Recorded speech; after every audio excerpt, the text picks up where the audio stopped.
So when you get out of the military, what did you decide to go do? So I get out of the military. It was kind of a weird out process. I always explained why. And come back, I didn't really know what I was going to do. Tried some contracting, some anti-piracy stuff. And so, long story short, I couldn't go overseas. I wanted to do the federal agent thing with the U.S. Marshal Service, but at the time they didn't allow type 1 diabetics to be, a federal agent. Wow. I think that's changed now at this time, but so I didn't get picked up there. So I'm like, all right, I want to finish my degree. And I called John Samniego. He's the sheriff of Shelby County. Okay. I'd met him through a buddy out in San Diego or something. He'd given me a card. I found his card in a cruise box. I called him, went through the hiring process with Shelby County Sheriff's Office, and got hired there and went through the academy with Shelby County Sheriff's Office. Okay.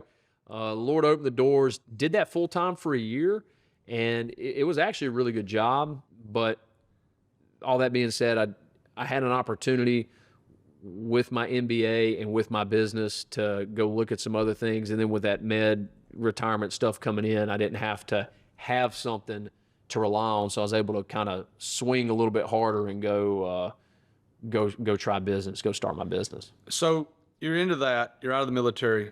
And is that when you started Covenant Rescue? So I started a business called the Shooting Institute. So we did tactical, military, law enforcement training and all that. And I still run the company now, still train for the SEAL teams. You do? You still run that too? Yeah. What's it called? The Shooting Institute, TSI.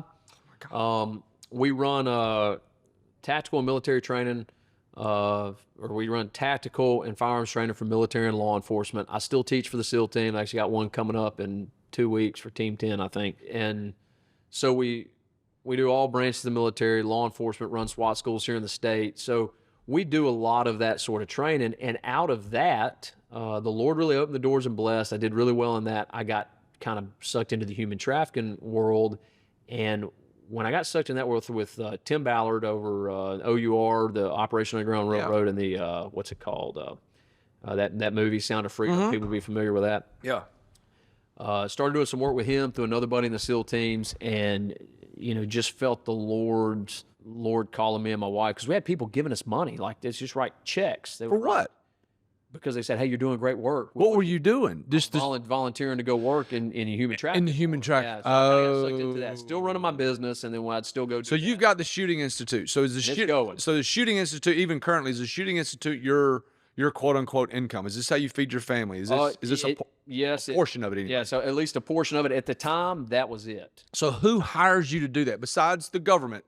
Who would hire the Shooting Institute? I mean, any individual that wants something, they can, but generally speaking, the government, because they're the ones that write the paychecks. Most people don't want to pay $400 an hour for pistol instruction. They'd rather go pay $150 to a cop who's going to teach them on the weekend. And I understand that. But totally understand.